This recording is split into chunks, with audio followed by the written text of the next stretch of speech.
রাজ্যের মানুষ যাদেরকে বরণ করে আনতে চাইছে সেই দলকে গোখলে সাপ বলছেন, তাহলে আপনি 15 বছরের মানুষের জন্য কি করেছেন?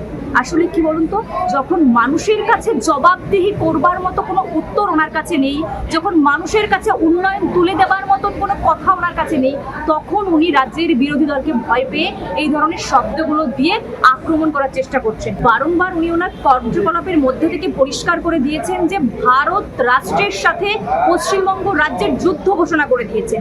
লজ্জা লাগে যে এই পশ্চিমবঙ্গে একজন মুখ্যমন্ত্রী কতটা অপদার্থ, কতটা অশিক্ষিত, কতটা মূর্খ হলে দেশের সেনাবাহিনী থেকে আঙুল তোলে। এই মুহূর্তে মুখ্যমন্ত্রী আমার মনে হয় পদত্যাগ করে এই রাজ্য ছেড়ে বেরিয়ে যাওয়া উচিত, এই দেশ ছেড়ে বেরিয়ে যাওয়া উচিত। কিন্তু বাংলার মানুষকে বলবো, যেখানেই তৃণমূল নেতাদের দেখবেন, যেখানেই মুখ্যমন্ত্রীকে দেখবেন, সেখানেই প্রশ্ন করুন কেন রাজ্যে আজকে এই দুরবস্থা, তার উত্তর মমতা বন্দ্যোপাধ্যায়কে দিতে হবে। এই নির্বাচন আসলে না মুখ্যমন্ত্রীর মাথাটা না কি যেন হয়ে যায়, মানে ওই ব্যান্ডেজ দেখতে পাই আমরা, কিন্তু এবার বোধহয় আর ওনার ব্যান্ডেজ ট্যান্ডেজ দেখতে পাচ্ছি না, মাথাটা ওনার পুরোপুরি গেছে। এই পাড়ায় পাড়ায় গিয়ে, এলাকায় এলাকায় গিয়ে মানুষের সামনে এইসব নোংরা কথা, অভব্য কথা না বলে চিকিৎসার জন্য হসপিটালে যান, এটা ভালো হবে। মানে এই আজব কথাগুলো বলছে রাজ্যের বিরোধী দল, যারা এই মুহূর্তে সরকার করতে চলেছে, এই মাসে সরকার করতে চলেছে এই রাজ্যে, এবং রাজ্যের মানুষ যাদেরকে বরণ করে আনতে চাইছে সেই দলকে গোখলে সাপ বলছেন, তাহলে আপনি 15 বছরের মানুষের জন্য কি করেছেন? আপনাদের অর্থাৎ বিজেপিকে বিছুটি পাতার বড়া খাওয়ানোর ডাক দিচ্ছে মুখ্যমন্ত্রী। দেখো, একজন মুখ্যমন্ত্রীর কাছ থেকে রাজ্যের উন্নয়ন, রাজ্যের পরিষেবা, রাজ্যের সুরক্ষা, আরো আইনি বিভিন্ন রকমের উন্নয়নমূলক কর্মকাণ্ডের কথা আমাদের শোনার কথা, কিন্তু দুর্ভাগ্য মানে এই রাজ্যে জন্মগ্রহণ করেছি এবং এই রাজ্যের মুখ্যমন্ত্রী এইভাবে মানুষের সামনে এরকম কিছু অশালীন ভাষায় কথাবার্তা বলেন। আমি জানি না বিচুটি পাতার মানে কেন উনি রাজনৈতিকভাবে আক্রমণ করে এই শব্দগুলোকে ব্যবহার করছেন। আসলে কি বলুন তো, যখন মানুষের কাছে জবাবদিহি করবার মতো কোনো উত্তর ওনার কাছে নেই, যখন মানুষের কাছে উন্নয়ন তুলে দেবার মতন কোনো কথা ওনার কাছে নেই, তখন উনি রাজ্যের বিরোধী দলকে ভয় পেয়ে এই ধরনের শব্দগুলো দিয়ে আক্রমণ করার চেষ্টা করছেন। কিন্তু বাংলার মানুষ খুবই সচেতন, খুবই শিক্ষিত, তারা ভালো করে জানে যে কোন সময় কাকে কোথা থেকে সরাতে হবে। তাই মুখ্যমন্ত্রী যতই নোংরা ভাষায় আর অপশব্দে বিরোধী দলকে আক্রমণ করুন না কেন, বাংলার মানুষ এবার 26-এর নির্বাচনের ডিসিশন নেবে, আর এই অসভ্য, এই অভব্য আচরণের মুখ্যমন্ত্রীকে এই রাজ্য থেকে তাড়াবে। ভোটের জন্য বাইরে থেকে কেন্দ্র বাহিনী আসছে, সেই কেন্দ্র বাহিনীকে তোপ দাগলেন মুখ্যমন্ত্রী। তিনি বলছেন বাংলার মা বোনদের যে যদি বাইরের বাহিনী, কেন্দ্র বাহিনী যদি আপনাদের ভোট দিতে আটকায়, আপনারা ঝাঁটা হাতে তুলে নেবেন।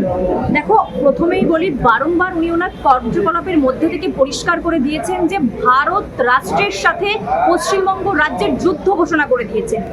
ভারতীয় সেনা, ভারতীয় উদ্দীপনা জওয়ানদেরকে উনি বলছেন আমাকে দেখে পালিয়ে যাচ্ছে, রেড রোডে আক্রমণ করেছেন, বিভিন্ন সময়ে কেন্দ্রীয় সেনাবাহিনীকে নানান রকমভাবে আক্রমণ করেছেন। এর দ্বারা পরিষ্কার হয়ে যাচ্ছে যে মুখ্যমন্ত্রী পশ্চিমবঙ্গের রাজ্যে বসে ভারত রাষ্ট্রের সাথে যুদ্ধ ঘোষণা করছেন, দেশের বিরুদ্ধে কথা বলছেন, দেশের সেনাবাহিনীর বিরুদ্ধে কথা বলছেন।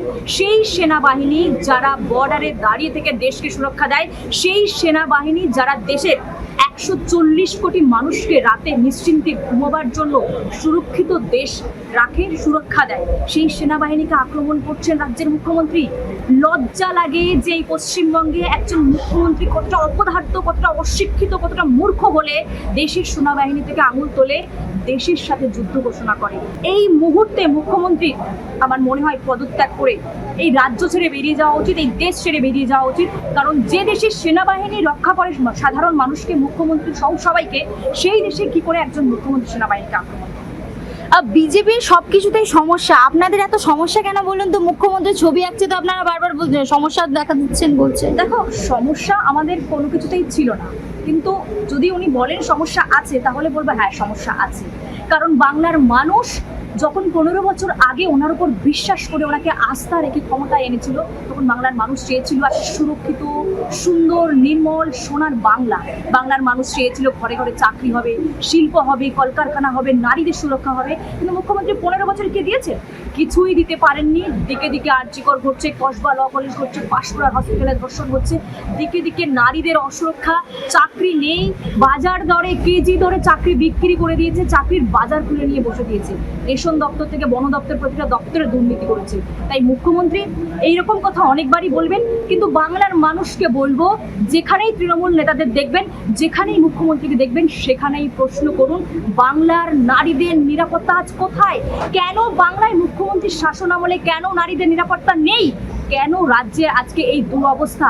তার উত্তর মমতা বন্দ্যোপাধ্যায়কে দিতে হবে। আর যদি না দিতে পারেন, তাহলে 26-এর নির্বাচনে বাংলার মানুষ আপনাকে বুঝিয়ে দেবে যে উত্তর না দিতে পারলে বাংলার মানুষ ঘাট ধরে ওই গদি থেকে, ওই সিংহাসন থেকে টেনে নামাবে।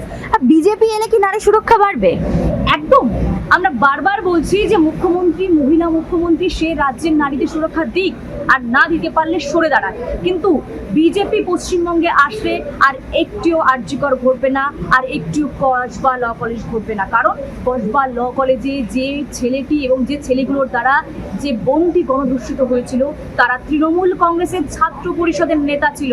তাই তৃণমূল কংগ্রেস না থাকলে তৃণমূল কংগ্রেসের ছাত্র নেতা, বড় নেতা, বুড়ো নেতা, মাঝারি নেতা, কারোর দ্বারা রাজ্যের কোনো নারীকে আর শ্লীলতাহানি, ধর্ষণের শিকার হতে হবে না।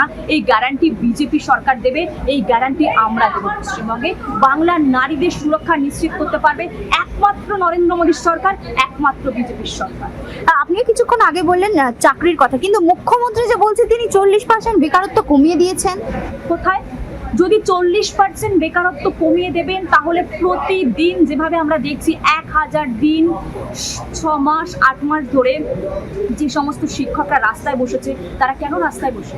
যদি চাকরি দেন, তাহলে ওই 26,000 শিক্ষকের চাকরি চলে যাওয়ার পর তারা কেন রাস্তায় বসেছিল? তাদেরকে কেন আজও ঝুলিয়ে রাখা হয়েছে? কেন গেল তাদের চাকরি? কেমন আছে তাদের পরিবারগুলো? সে খোঁজ রাখে? যদি বলি, তাহলে নার্সিং স্টুডেন্ট থেকে শুরু করে, জয়েন্ট এন্ট্রান্সের স্টুডেন্ট থেকে শুরু করে, প্রতিটা দপ্তরের স্টুডেন্টরা রাস্তায় রাস্তায় ঘুরছে অন্য হয়ে, দিস্তা দিস্তা ফাইল হাতে নিয়ে, দিস্তা দিস্তা সার্টিফিকেট হাতে নিয়ে। চাকরি নেই, চাকরি নেই, চাকরি নেই। ধন্যবাদ।